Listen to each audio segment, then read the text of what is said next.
Hello guys and welcome back to FantasyCast, or should I say welcome to FantasyCast, the home of where fantasy football podcasting should all be done.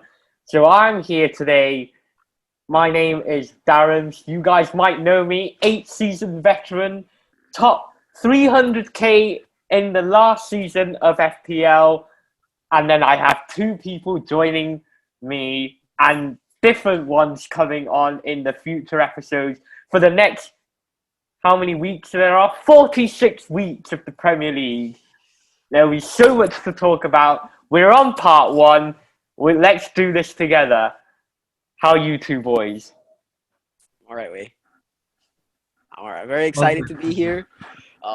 Excited to hear about MQ's opinions, your opinions, and talk about football. The one thing that I think all of us are quite passionate about and have a lot of interest in. MQ. Same here. Same here.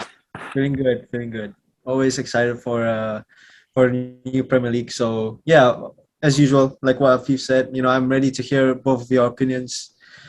Yeah. So it's gonna be a very good season as well. So yeah. Hopefully we all get to the end of the season and we're still playing this game and forget about it. Don't worry about it, Way. Don't We don't know what happened last season. I did quit after the second week last season. That was because I was busy with my diploma, Way. Come on. Okay. Now that that's out of the way, let's talk about it. Game week 1, how are we all feeling? Average. I guess I should say that. I guess I felt like average for the first match day. Quite neutral. I think I agree with MQ. Obviously we're both United fans. And who do we have first? We have Leeds, right?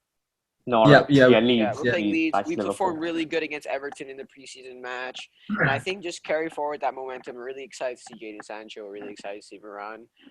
But yeah, very, very optimistic actually for the start of the season. And well, how about you, Way? How are you excited for Bolton to be in the Premier League? Hey, we beat Barnsley. We beat Barnsley in the EFL what cup Cup. is that? What cup is that? The EFL Cup, the League Cup. We beat on a penalty shootout. They're a good team, one level above us. I'm very excited. Like I said, I'm in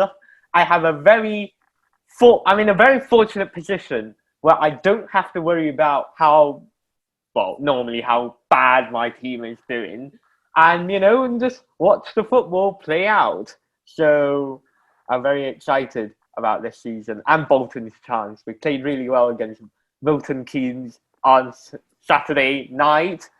Anyway, enough about League One football. We're here to talk about fantasy football, like we all have said, like the title of this YouTube channel. You can see it's all about fantasy football. Right, let's jump into segment 1, where we're going to look at each other's drafts and basically criticize each other.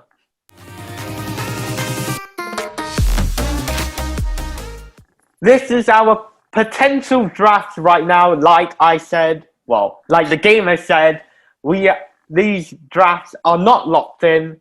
They're locked in at Saturday, 1:30 in the morning, before the game. Arsenal against Brentford. That's when it's all locked in. I'm not sure what time is it in the UK. Probably someone can do the maths. I can't. So I'm sure we're gonna wake up. I'm gonna wake up in the middle of the night and probably stress about this. But hey ho, they're not locked in, so we can still give feedback to each other essentially. So first of all, let's start off with Afif's team. Go on. Tell us more. I'm running a 4-4-2.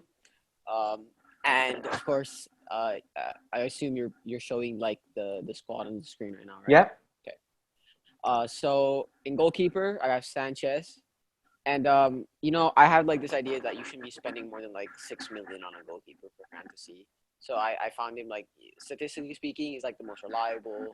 I got some stats here. He has 10 clean sheets in last season. He was the 3rd best expected goals conceded per game. And generally speaking, Brighton are quite solid in the back. They just have struggle scoring, right? So that's why I chose him in goal, mainly because he's cheap, and also he's the most reliable keeper that is cheap. So my first defender is Trent Alexander-Arnold, man. Come on. You know what? As much as I despise Liverpool Football Club and I wish nothing but hell on them, Trent is a generational talent, and he should be the first defender on everybody's fantasy, in my opinion. So yeah, he provides assists, he provides goals, and he provides points. Next up, Luke Shaw. A bit of a biased United fan. He's the best left back in the world. He's a superstar. Last season was probably the best season of his career, and I believe that his stats will only get better. He provides great depth on the wing and consistency in his assists. We saw him give an assist to Harry Maguire in the preseason match against Everton. We saw him score in the Euro final too. This man is out to prove everybody wrong, and I believe that he is going to go get so much better this season, especially with a fully fit Rashford in a few months. Him and Rashford are going to be deadly on the left wing. But I think Shaw and Trent are the two defenders that I knew I was going to choose even before I started fantasy.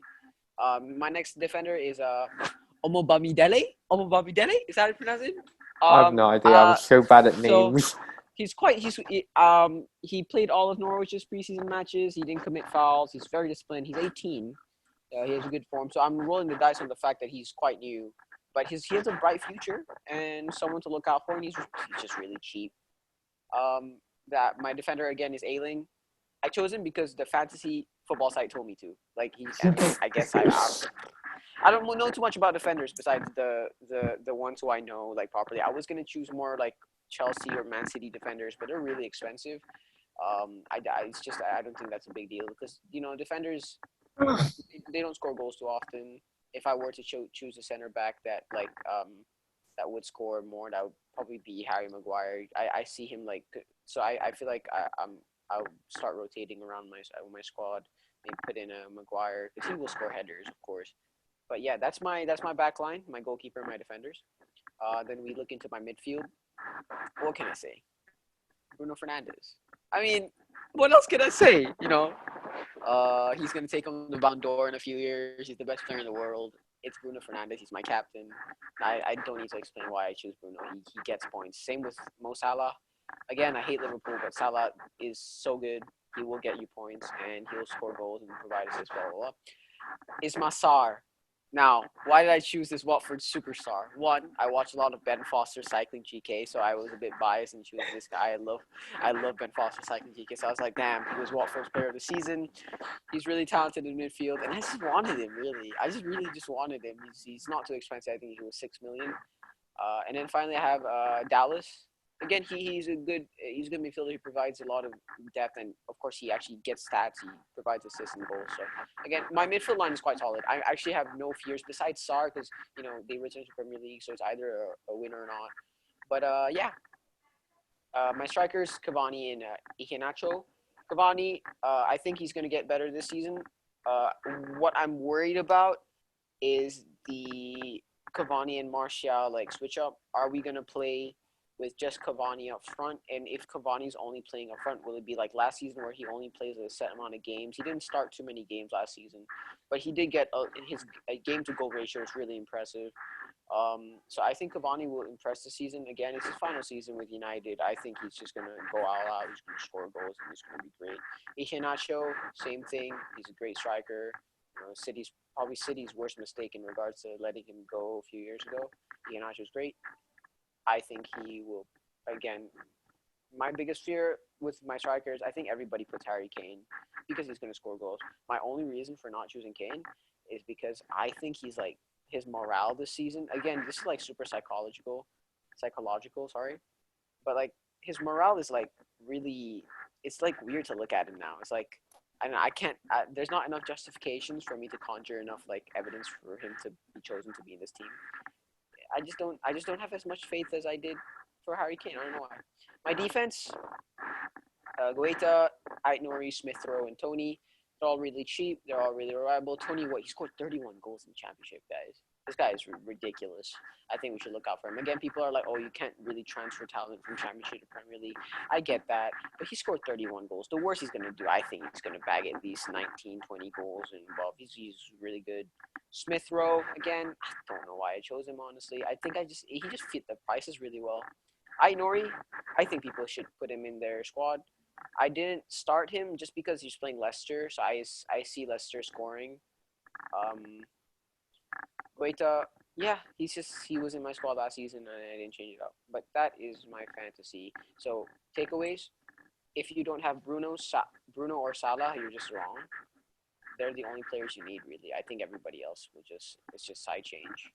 They're the ones that'll probably get 90% of the points for your team. So I think one of those should at least be in everybody's squad. Thank you. Right. Shall I start off telling what I like and what I don't like about this squad? Sure way. Okay. So I don't particularly like Dallas. I don't particularly like Aitnuri. I don't particularly like Guaita. And that's about. And I don't particularly like Cavani because. So I'll start off with Dallas. I feel like Dallas is a massive, massive avoid for fantasy managers this year because a lot of people didn't take into account that he also got a lot of clean sheet points from Leeds United. He was playing as a defender, and that's why he's got such a high scoring return. And that's why I don't really particularly like him. He's going to lose that 3 points. So you essentially take away 3 points from every clean sheet that Leeds United would have got last season, and that's basically Dallas's points score, which I believe would be significantly less.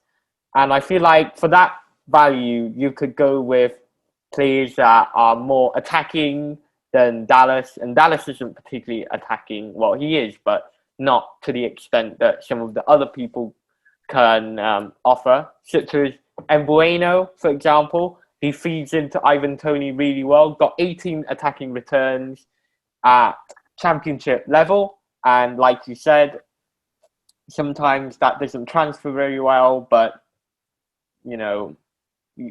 there's some correlation. It's not gospel that they've got that far. I like Ayling. I think he's going to be the next Dallas of this season. He's going to try and get a lot of attacking returns for Leeds United, but basically getting the Dallas role. Same with Aitnuri. I really like the debate.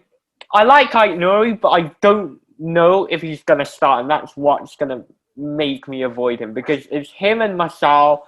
I think because Bruno Laga tends to play really attacking football, and I believe that if whoever starts Aitnuri or Marçal is going to play a massive role on how the team is happened.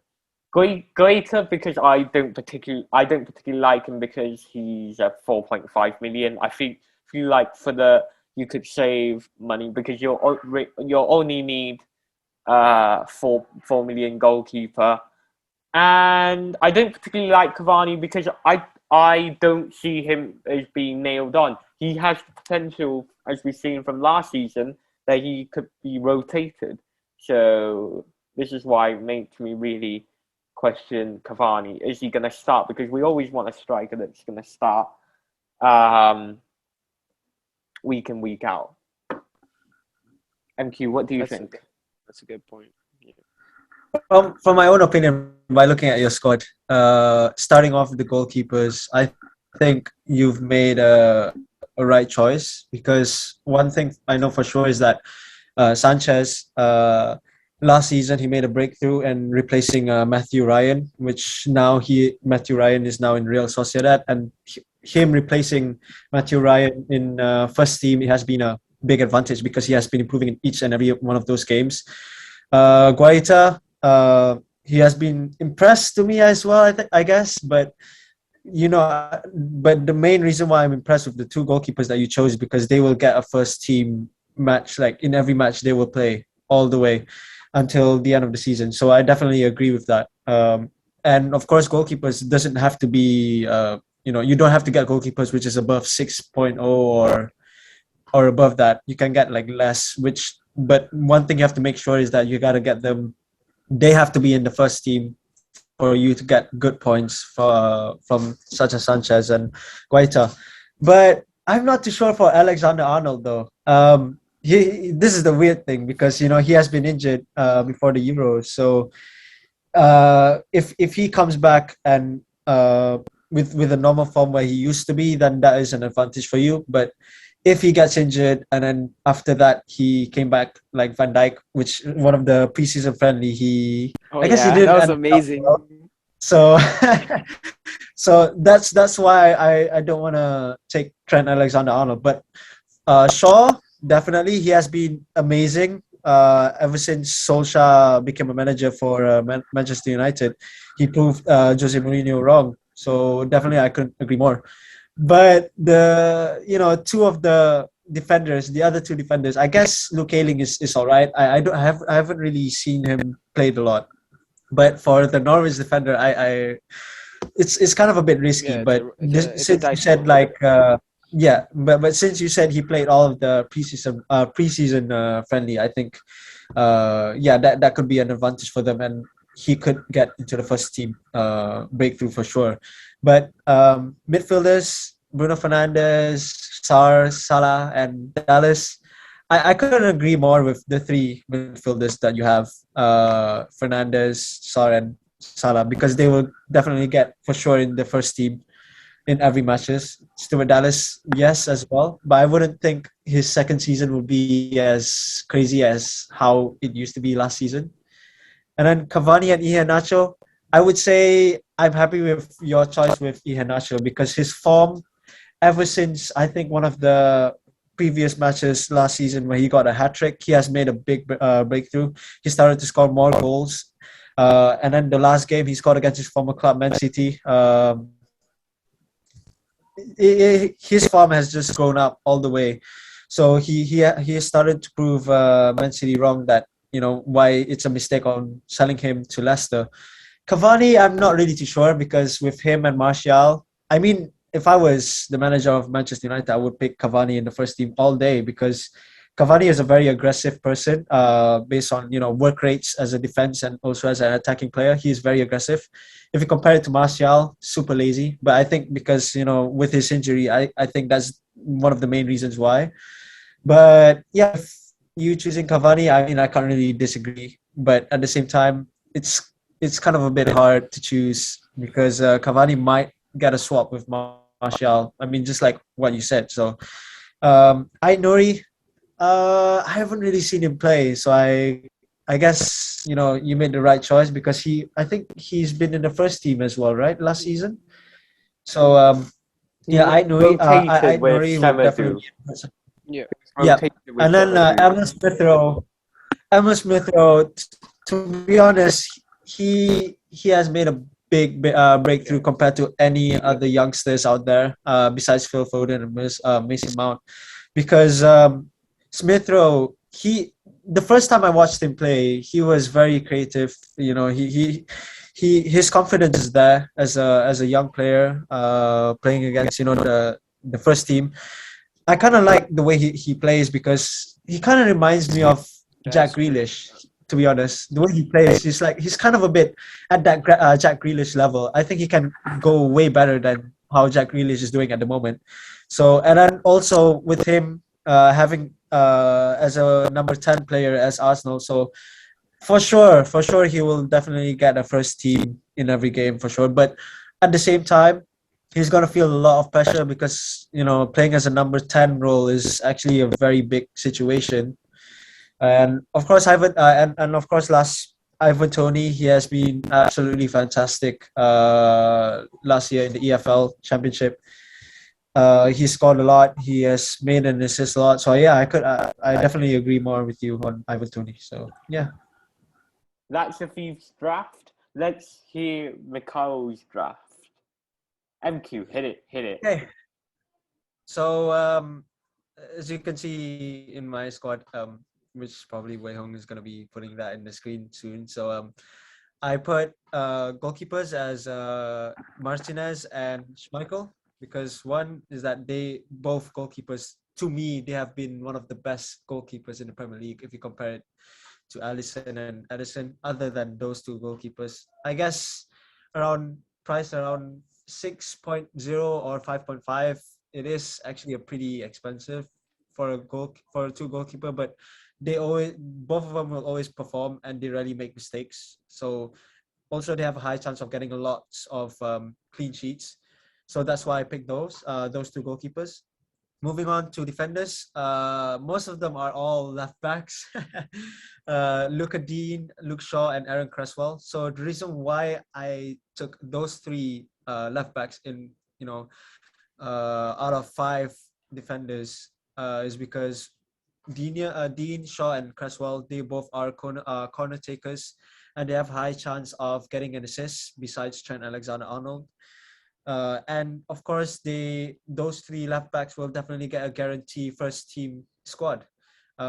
With Manchester United having Alex Telles injured, and also Diogo Dalot just came back from Serie A, and he can play left back and right back. So it's a high chance for Luke Shaw to just stay in the first team. And of course, the other two is Harry Maguire and Ruben Diaz. So I picked Harry Maguire because he has never missed any of his games. Ruben Diaz. Okay. Yes, yeah, Ruben Diaz, yeah. So I picked Harry Maguire, like I said, because he never missed any game. And of course, I think it's his third season as a United player.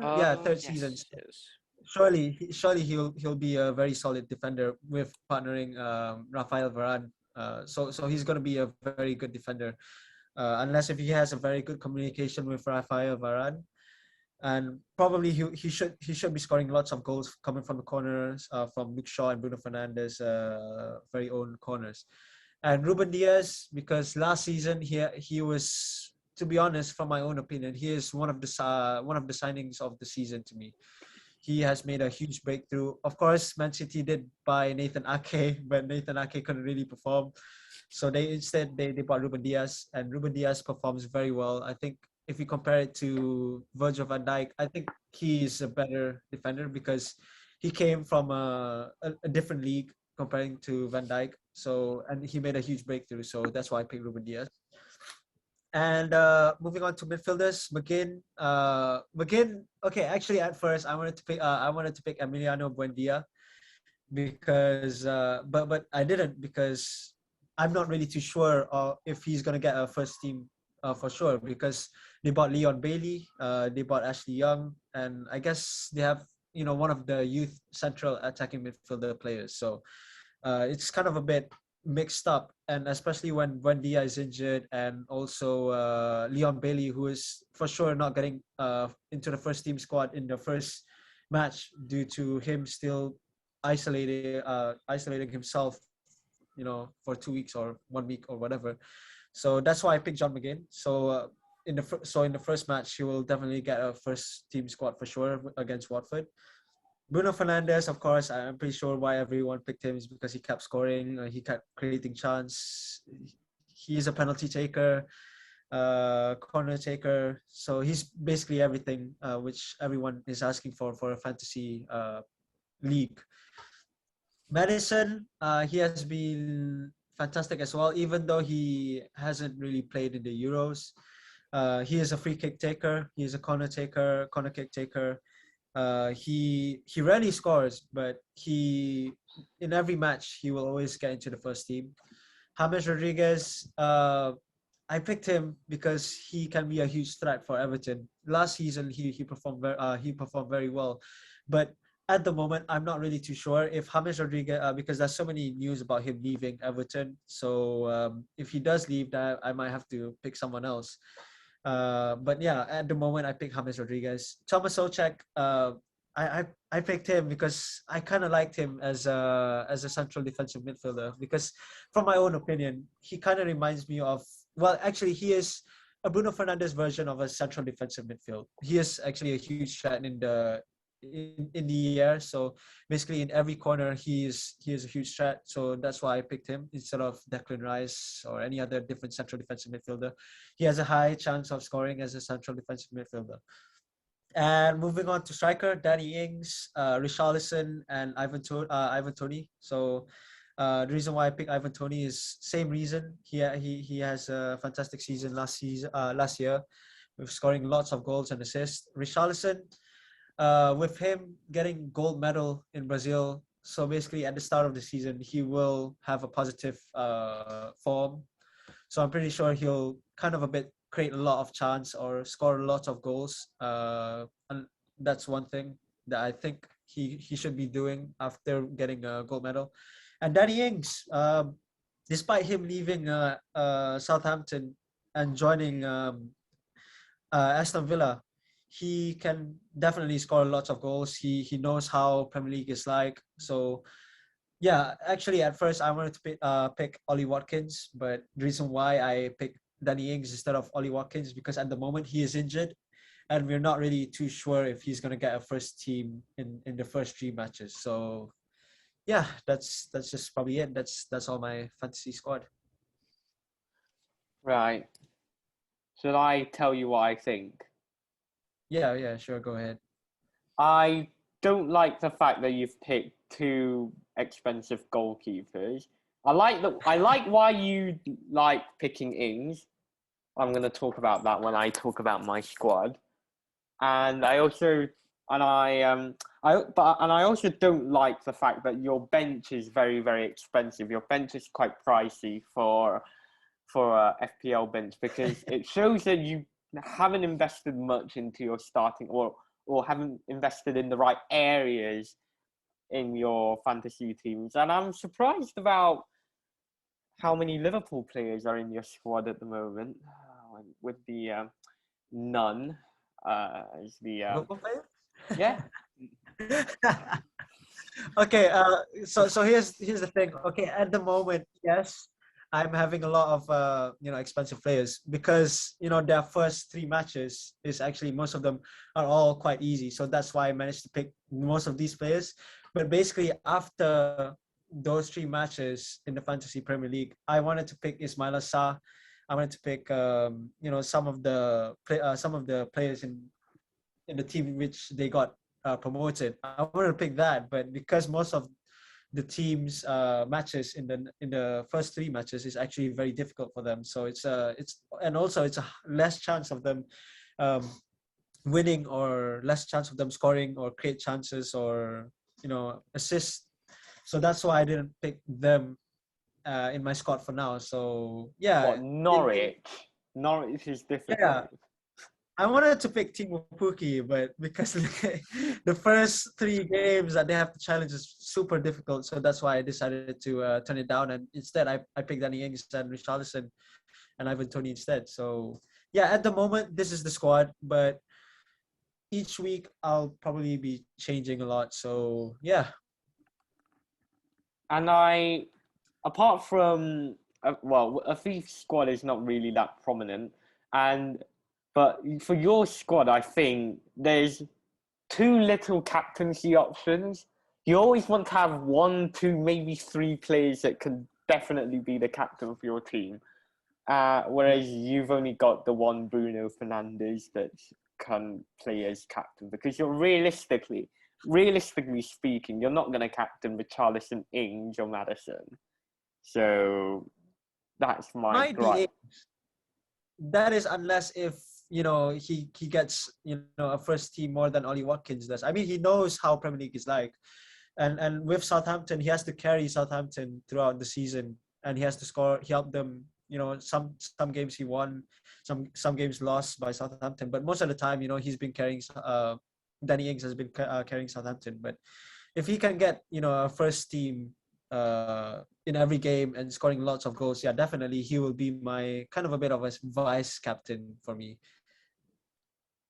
And I don't like I said, I don't like your 2 expensive goalkeepers because I just don't think that investing the extra money for a goalkeeper is very much worth it because the gap between the best goalkeeper, the best first choice goalkeeper, and the worst first choice goalkeeper is only the difference of 20 points, and they're normally separated by only 1.5 million. And for the 1.5 million, I think you can go and invest. You can probably upgrade McGinn definitely to someone like Mbueno or Emil Smith-Rowe, for example, who plays a lot more central compared to where McGinn plays at Aston Villa. He reminds me of like an N'Golo Kante for Aston Villa, which isn't particularly a good fantasy options because they're not going to get you Yeah. assists. They're going to get you the 3 points, and they might pick up a yellow card at 7 points, which is not what you want. And where I think James, I don't think.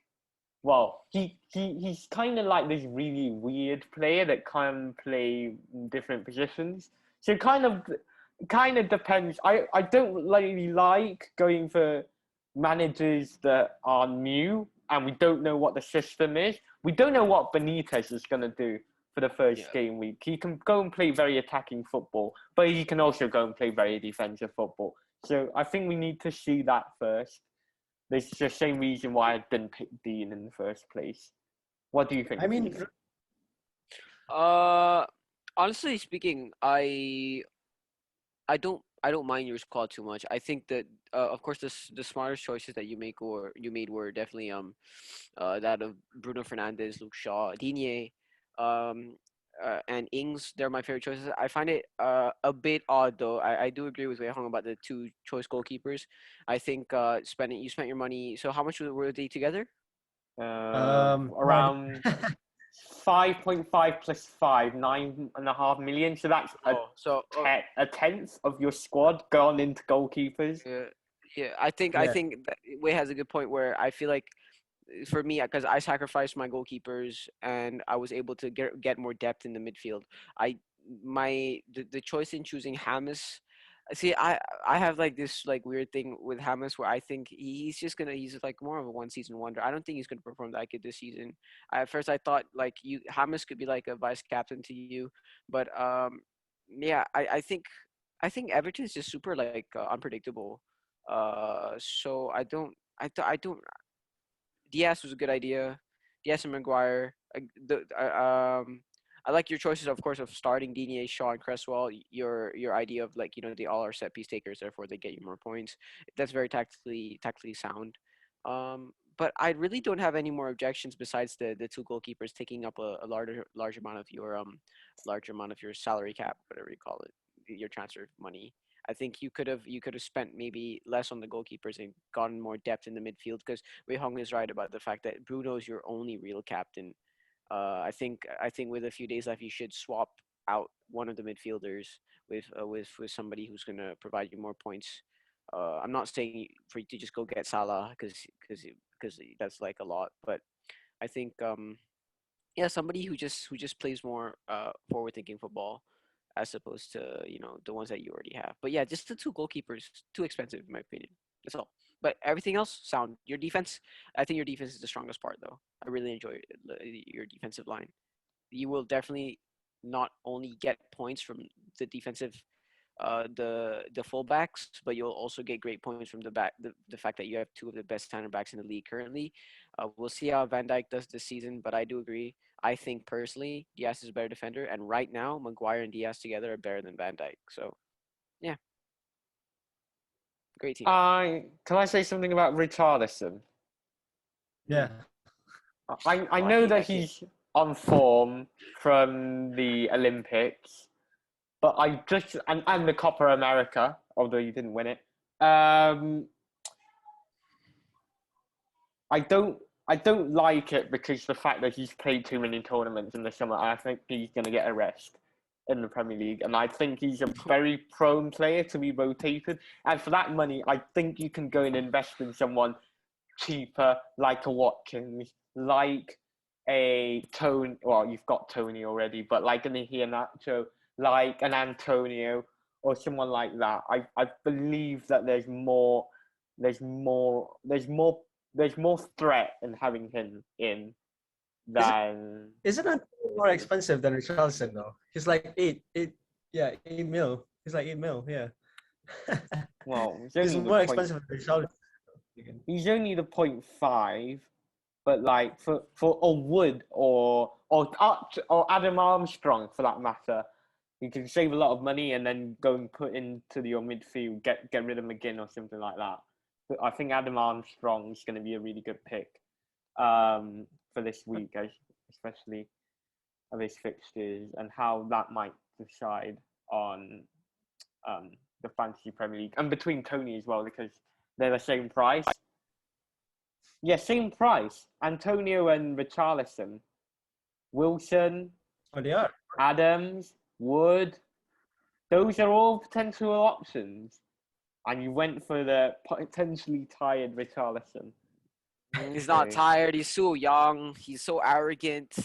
I He mean, thinks he's the best player in the world. Oh, I'm gonna go to Barcelona. Keep him. He's gonna perform good. I just have like a grudge against him. yeah. I mean, this is not really a confirmed squad to me because I have like each and every minute I have like so many like choices of who to pick. So at the moment, yeah, this is just the start. So yeah, I do have like some plan in my head, especially with the goalkeepers. I mean, Fabianski should be a good pick for me. I mean, he will definitely get, or Alphonse Areola. I think Areola could be more expensive, I guess, but Areola, yeah, bro. he's gonna be a very close pick for me. It's a very confusing pick for me. So Right. yeah. It's solid way. I think MQ squad is solid. I don't think any of our squads like really. It's all right. I think we're all fine for now. Especially It for now. I is. think it's just about.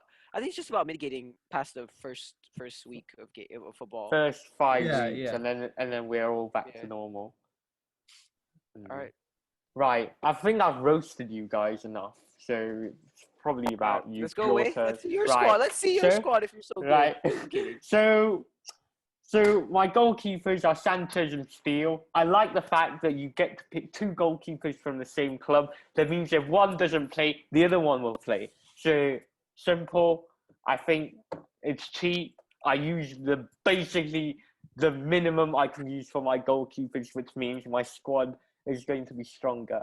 So for my defenders, I went for Alexander Arnold, Tamiskas, White, Ait Nouri, and Ailing. Ait Nouri, I'm not too sure about, like I've said already. I think Tamiskas is like one of the most surprised. Well, because Robertson's injured, we know that. So Tamiskas might go and play. He's a 4 million defender. There's no risk in taking him. I believe he's a must-have for every squad in the Fantasy Premier League. Everyone should have him. He's the cheapest. He's probably going to play, and he plays for Liverpool as well. So that's guaranteed points if he plays, of course. Ben White, I think he price.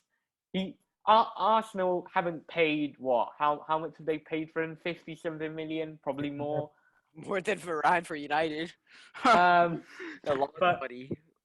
But they're not going to pay that much money for him to not start. And for a 4.5 million defender, I think he's a very good pick. And Arsenal, on record last season, had the fourth strongest expected goals conceded stats. I love my stats. You're going to hear a lot of this within this podcast. And then Ait Nouri, like I said before, I might rotate with him with Marçal. That's kind of like something that I'm not sure about at the moment. Eiling, I really like him. He's very attacking. He's a very attacking defender. He can play the Dallas role, like I said. So back into my midfield, I've gone with Grealish. I believe that Grealish going to Manchester City, his fantasy value is going to go up in value. City are not going to pay 100 million for him to sit on the bench. He's going to play a lot of football. 8 million for a City defender, for a potentially nailed-on City player, not defender, for a potentially nailed-on City midfielder, attacker. He's really good value for money. Salah, Fernandes, those are my two captains. I don't need to talk much about them. Rafinha, he's very attacking. I personally think that he's underpriced at 6.5 million. He probably should have been 7.5 million, 7 million, but he was 6.5. Very attacking player, goes down the wings, pairs well with Bamford. He's going to get a lot of points. To my forwards, Ings, Iheanacho, Tony, they're probably going to rotate around. I like Iheanacho. I like Ings. I like Tony. Hit me. MQ, you want to go first or you go first? No, you can go first. All right. So, first of all, I'm going to make some very strong opinions about Simicast, right? One, he's what, played 2 games? He's unproven. I don't think one should roll the dice on a player who's unproven. He's 4 million. He's Okay, 4 I million. get that he's really There's cheap. no gamble but in that. actually, you know what? That's a good point. One, he's just unproven. But the fact that Robertson is injured, I think that people are saying, oh, we're gonna see the real defender who's the best player and stuff like that. Whatever. Ben White.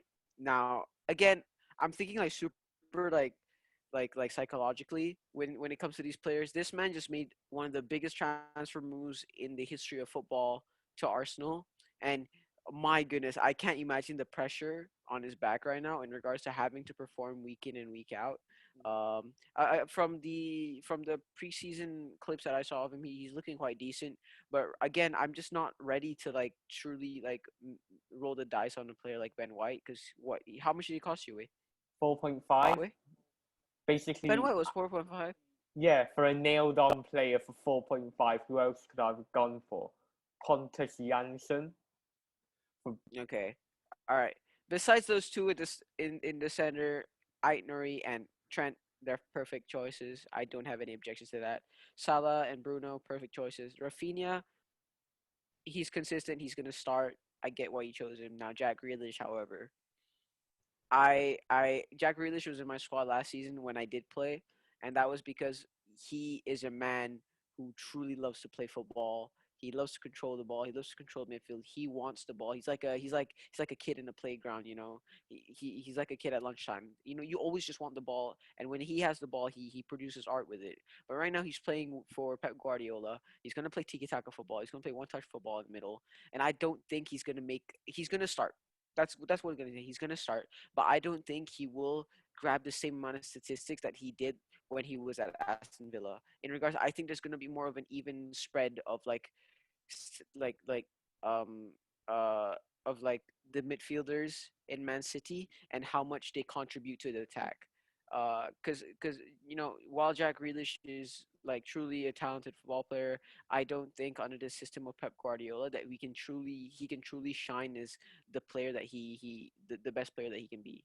Just because of the fact that City's style, as much as it is incredibly proven to be like unbeatable, like and unplayable at times, it's something that doesn't cater to the way Jack Grealish wants to play football. So maybe that's just why I just don't see him grab the same amount of statistics and the same amount of points as he did when he was with Aston Villa. Iheanacho and Ings, perfect. That's fine. Your bench, it's fine.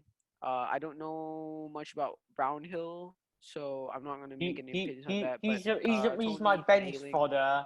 He's gonna be there. He starts apparently, so that's good. So if one of them doesn't play, he comes on. all right. But yeah, I think that was mainly just a rant on the fact that I'm really disappointed that Jack Grealish went to Man City. It's like I saw a message. It was like Man City bought Jack Grealish for the sake of nobody else being being able to have him. I just don't think he's gonna shine as much as we hoped he would under the way that City play football. Unless they truly make the midfield cater to him and make him the centerpiece, he's just not gonna be the same, and he's just not going to make the same amount of points. I would rather, yeah. MQ? Yeah, I couldn't agree more actually. I mean, there's also one problem, which is Sanchez and Steele. I don't even know why would you pick two goalkeepers in the same team, but One of them gets injured, the other one plays. goalkeepers rarely get injured, bro. I rarely get Yeah, injured. but That. McCarthy got coronavirus, and Foster made like a lot of saves to beat Liverpool. Everyone didn't believe in Foster.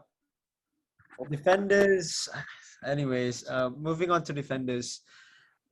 I guess like you getting, well, from my own opinion, people getting Trent Alexander-Arnold, especially from him returning from injury, I think it's a huge risk with the price that he is currently right now, because I don't think he hasn't been playing for 2 months or 3 months, basically start of Euros, because such players like, for instance, Luke Shaw, Kieran Trippier, or Kyle Walker, Kyle Walker would definitely be a great pick, but he rarely goes up front and cross or made any assists.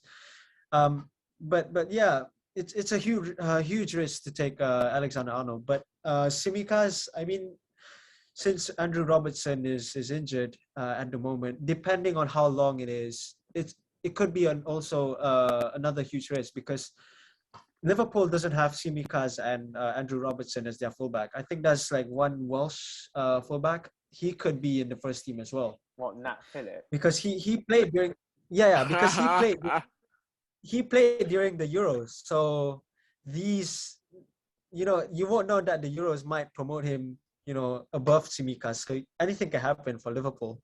Um, Midfielders, I couldn't agree more, except for Jack Grealish, Rafinha, Salah, Fernandes, Fernandes. Grealish. So I disagree with Grealish. I wouldn't go for Grealish, especially when he made a move to Man City, because there's so many first team for Man City. Basically, Jack Grealish plays as a central attacking midfielder or a left wing. And if you look at those squads who mostly get in the first team for Man City, Riyad Mahrez or Raheem Sterling, Phil Foden, you're basically comparing those three players to Jack Grealish, who doesn't even worth around 100 million, not even 50 million from my own opinion. Yeah. So Jack Grealish, he doesn't fit Guardiola's tactics, from my own opinion. So, like Afif said, Pep Guardiola is more of a tiki-taka. He's more of a quick play for Pep Guardiola. Jack Grealish, he's more of a player who likes to, he does like to create chance, but basically in a slow motion way. Because the way I see him attack compared to Man City midfielders, he kind of a bit reacts slower compared to players like De Bruyne, compared to Ilkay Gundogan. So yeah, it's super risky to take Jack Grealish. So it's kind of a bit in a bad situation, unless if he stays in Aston Villa.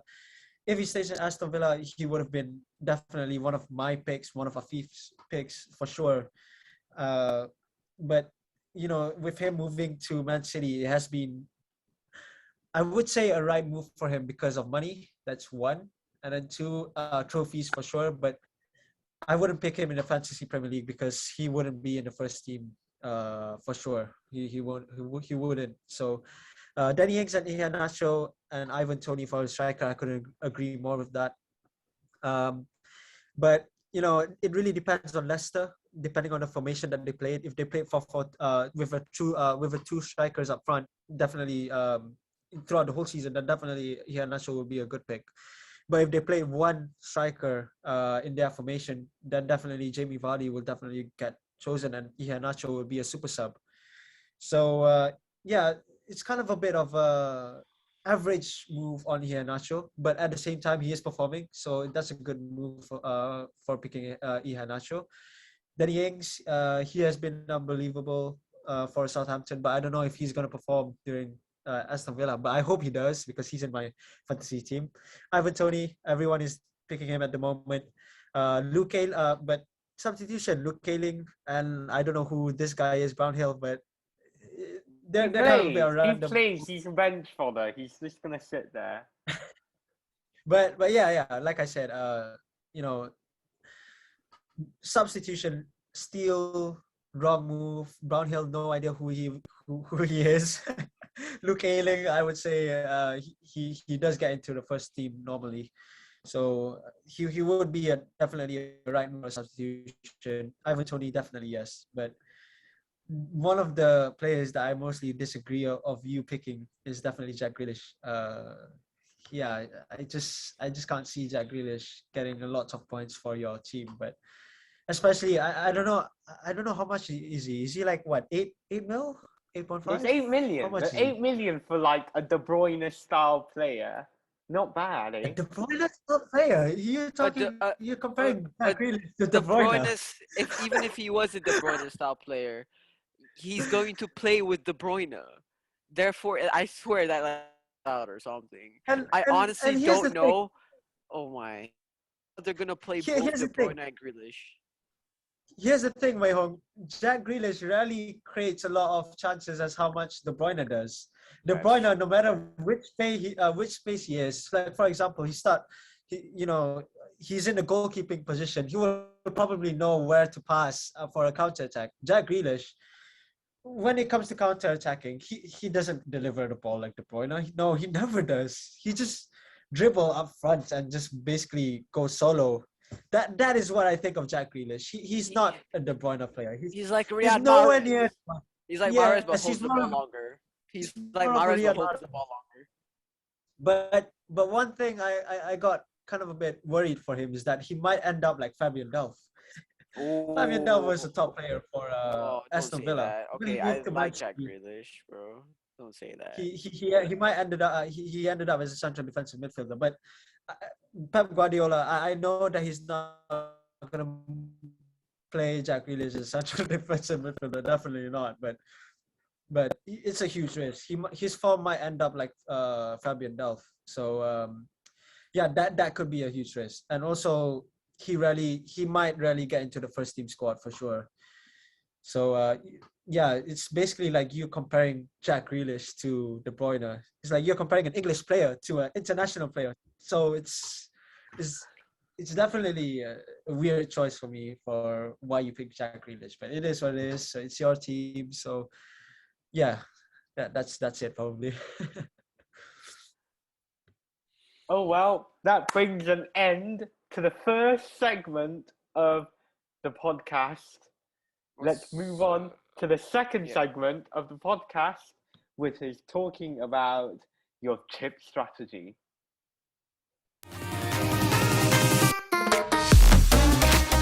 Second section of the Fantasy Premier League podcast, where we're going to talk about the fixtures, the upcoming fixtures for each team in the Premier League, and then also talking about when could we potentially be using a wild card during the season. So some people might use the FDR, you might use Fantasy Football Scout, Fixture Ticker, essentially a graph or a diagram that tells you when are the most easiest fixtures, when are the most difficult fixtures. So if you're using the FDR, the more green your fixtures are, the more easier it is. And of course, we're going to try and look out for the patch of green. I'm using the fixture ticker for this.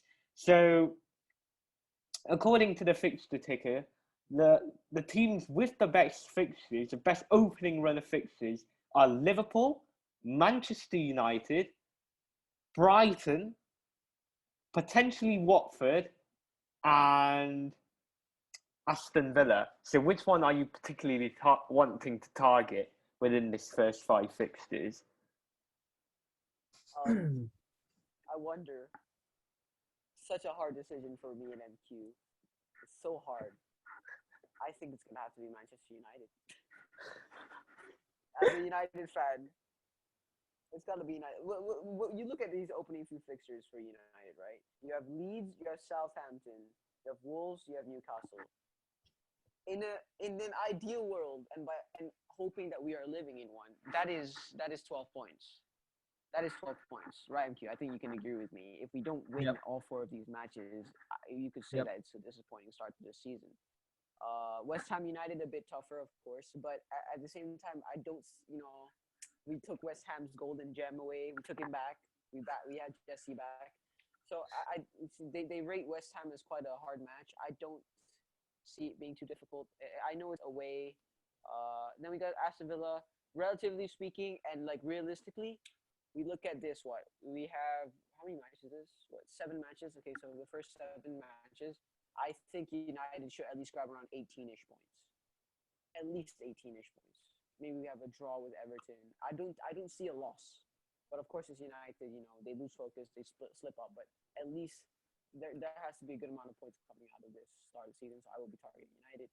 I follow United quite heavily. I'm really excited for the season. I'm quite optimistic too. So that's the team that I'm looking at. For me, it's my only two teams which I think that teams are going to get a good start for sure. Definitely Manchester United and Aston Villa, because if you look at the first three teams that they're challenging. Wait, just give me a second. This is I think Aston Villa. They're challenging a pretty easy team, aren't they? What was their first team? They have Oh God. the two newly promoted sides within the first three Yeah, fixtures. Watford yeah, first game week, and then Brentford the third game week. yeah. So definitely, Aston Villa is gonna have a very good start for sure. And then they have Watford, Newcastle, and Brentford. Manchester United, they have Leeds United, they have Southampton and Wolves. And the reason why I said Manchester United is because Southampton, they kind of a bit sold their star player, Danny Ings. And Wolverhampton Wanderers at the moment they've been struggling because last season they bought a lot of young players. They put a lot of trust in the young players, and especially them selling Rui Patricio in the squad and replacing Jose Sa. It's kind of a bit of how to say gamble for them. And with Adama Traore and Raul Jimenez, Adama Traore considered as a one season wonder, and Raul Jimenez returning from injury, it's going to be something very difficult for Wolverhampton. So that's why I pick Manchester United and Aston Villa. But Everton, they might have a good start too with Southampton, Leeds, and Brighton of Albion. So yeah, they could have a good season just like Aston Villa and Manchester United. But Everton, it's predictable. It's not. We don't know what's going to happen to Everton. Sometimes they lose to a big team. Sometimes they lose to a small team, and sometimes they win. So yeah, from my own opinion, it's Everton, Manchester United, and Aston Villa. Yeah. Hong? I particularly think that I don't particularly like Aston Villa because the fixtures get tougher. But then again, it's all about looking at the case to case scenario as well, because it depends which players are on form, which players are injured. Of course, they have Chelsea, Manchester United, Tottenham after the third game week, which makes it very difficult. And this is why I've decided to focus more on, let's say, teams such as Liverpool, for example. Apart from Chelsea, they've got really good sets of fixtures. They've got Norwich, who I think looks really shaky. They've always had a poor start to a season, apart from that season where they beat Manchester City. They also have Crystal Palace, which I think is a potential relegation threat. Yes, they played Chelsea, but I think they have a really, really strong start to the fixtures, and there's a lot of points there to gain. Outside of that, I look at Brentford, I look at Crystal Palace, I look at Brighton, and I see potential points that are coming up. Everton as well, they have a good start of the season, but who are they going to let them play? But because DCL, I believe, is doubtful, if not injured. So that for me is a cause for concern, and I don't really know the fitness state of Richarlison, so that's a small cause for concern. And of course, you have other teams who have more easier fixtures, such as Wolves from game week 4. They have Watford, Brentford, Southampton, and Newcastle, quite easy fixtures, you must say, and they're more attacking as well. So because of their new manager Bruno Laga, they're going to be more encouraged to push up the attack, and there'll be potential points, fancy points at least, for Wolves, I think, potential. What do you guys think?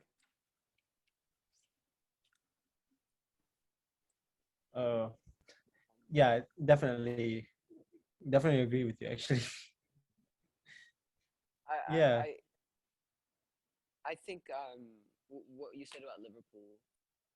When you look at Liverpool's opening fixtures, uh,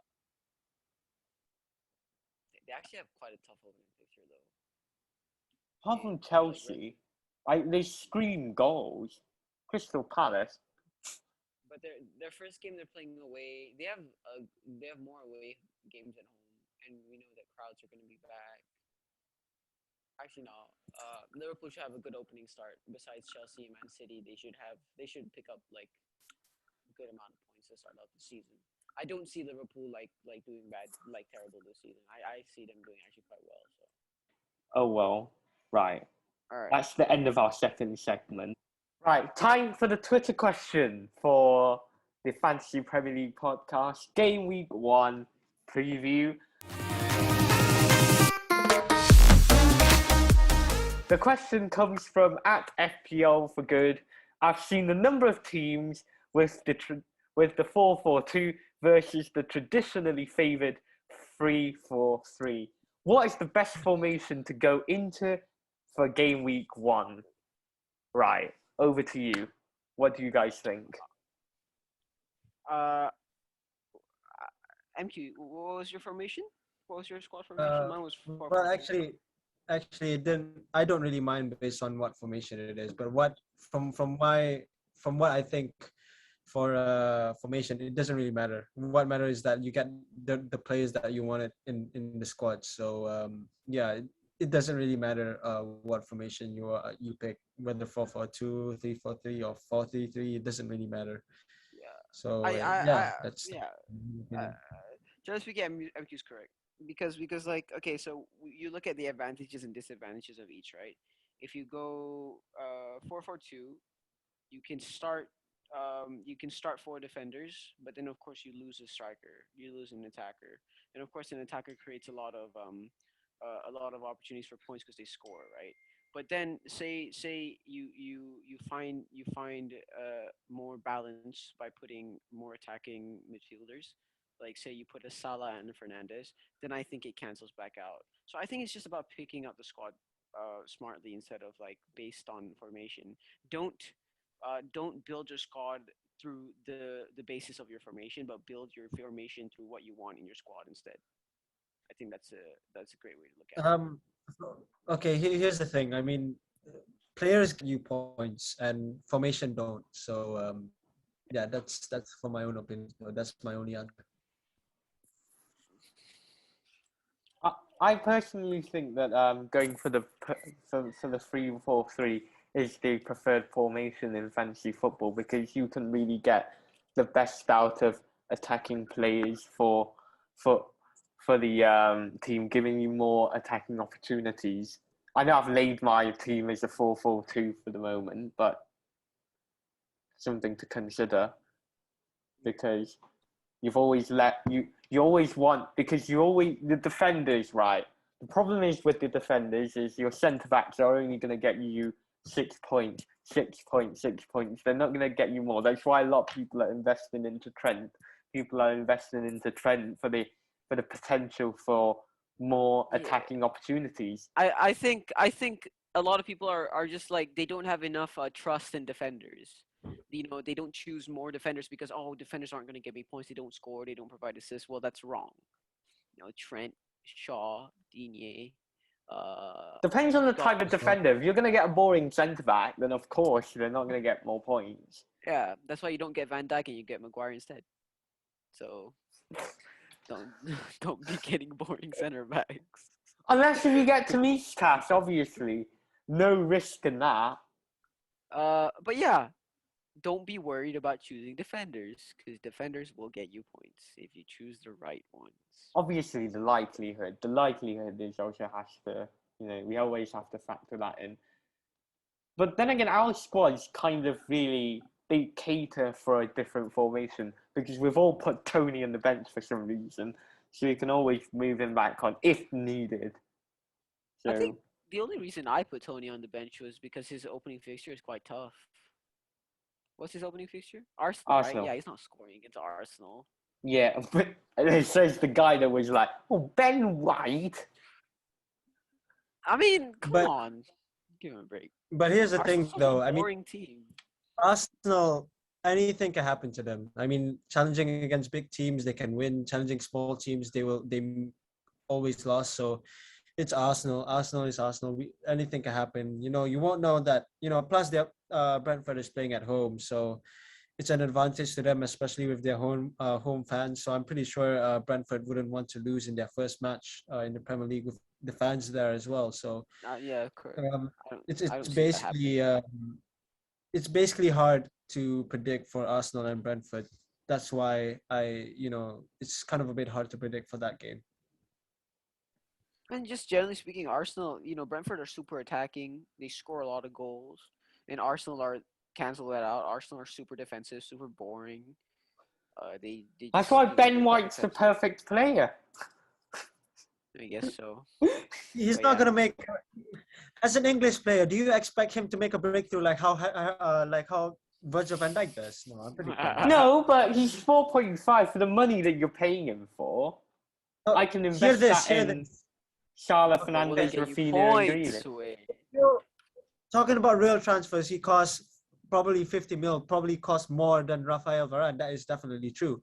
You think here, him linking up with Gabriel is definitely a good partnership. But if you think him linking up with different defenders like Holding, who the hell is he? He's nowhere near a first. Oh, hey, don't So make if you, fun of if you both. see him, Don't make fun of the uh, both, lad. Come on. it's not a good day if we don't bash Arsenal. Come on. Now he's Rob bashing Holding, Bolton as well. Because Holding came from Bolton. So yeah, that answers the question regarding formations. Time to move on to the next section, the final section. We talk about captaincy.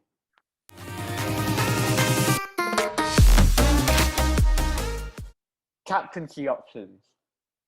Obviously, I mean, Miqail kind of restricted in what you can say and what you can't say with your squad. well, But here's what I gotta say. Here's what I gotta say. I mean, normally many people would definitely say Fernandes or Bruno Fernandes, depending on who pronounce it right. But yeah, Bruno Fernandes is definitely one of the point there. Same goes to Salah. Son probably, with Harry Kane rumors that he wants to leave. We're not really too sure if Son is going to be a good breakthrough. Same goes for Harry Kane. But if we think about Man City players such as De Bruyne, I mean, he is an injury-prone kind of perk player, but I'm not too sure at the moment if he's going to be starting in the first match. Did he play against Leicester in the Community Shield? Did he play no, against? he's injured. He's injured, I think.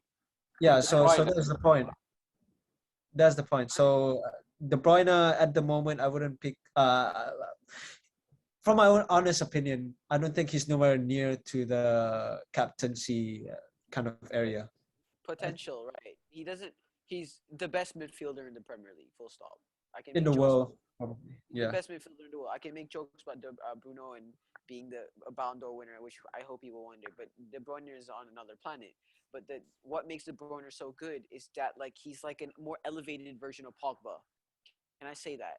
Pogba is great. I love Pogba, but with Pogba you have like that inconsistency that makes you frustrated when you watch him because you know he has the potential of being the best midfielder in the world. But with De Bruyne's unlocked that. He's made it his mission to control the midfield, provide good passes, and provide assists. The problem is, it's just that he just won't get as many points as Salah or Bruno Fernandes, just because they score more and they provide more assists. They just provide more statistics that's needed for points. De Bruyne is a better player, but he's not the better fantasy player. That's all. That's why I wouldn't start. and That's and Guardiola rotates as penalty takers as well. Yeah, I mean, exactly. he had 1 point Edison. People are talking about Edison taking a penalty. So, I mean, I don't know what's gonna happen to the fantasy Premier League once a goalkeeper scores. I mean, Alisson did no, score. no, no, they get 5 points. No, 6. The same as what a defender would get. That's so So, stupid. They get the same as a defender. Yeah, I mean, if they score, I think they get 5 or 6 points, isn't it? 6. It's 6. So yeah, that's the point. I mean, for me, like for my captaincy, right? I have quite a few captaincy options. I have Salah, I have Bruno, and that's it. And I think that's all you need. That's all you need, baby. That's all. That's all. That's why you just gotta get Bruno and Salah in your squad. they will give you Yeah. the things needed. So, game week 1, who are you guys captaining? Come Saturday, Bruno who are you Fernandes. guys captaining? Who's on your band? I'd Okay, go with let's say it together. Salah. Let's say it together. 3, 2, 1. Salah. Bruno Fernandes. Bruno Fernandes. Bruno Fernandes. Bruno Fernandes. Did you see his free kick against Everton? He is going to That's go crazy. fantastic. Yeah, it's This is fantastic. Bruno. This is Bruno's Ballon d'Or season, bro. He's gonna go wild. Unless if, they win it, yeah, then Ballon d'Or, he would definitely be in the squad. Yeah. Just watch Leeds United beat Manchester United. Imagine At if home? that happened. The fans there, nah, it's gonna be okay. It is a rivalry, but with them playing at Old Trafford home with their Remember what happened fans, last season? it's gonna be different. Exactly. 5-1, isn't it? With McTominay scoring 2 goals. 6-2. McSauce, It was 6-2. yeah, it was 6-2. Yeah, Even I McSauce. remember. I got so many things in my head. So yeah. Wait. Yeah. So that is captaincy. Oh, well, that rounds off our podcast for this week, game week 1. Be sure to come back here for after game week 1, where probably I'm going to have a disaster like I always have for the first game week. And if you are interested to join our Fantasy Premier League code, here's the code right now, 55AQS0. That's 55AQS0. Enter it on the Fantasy Premier League website. Link will also be in the description below. And also follow my Instagram. That is called, I can't remember what it is, FPL_FantasyCast. That is FPL_FantasyCast. Same for my Twitter. I'm going to be tweeting a lot more on my Twitter all about fantasy football. You're going to see my draft at 1:30 in the morning. I'm going to put it on there. It's for everyone to see. Apart from that, any last words before this game we Thank you start? for having me. Thank you for having me. I'll see you soon. Same here. Thank you. Thank you for having me too. Thank you for having me, Wei. Bye. Oh, well. Good luck for game week 1. Good luck. Let's go United! It's coming home.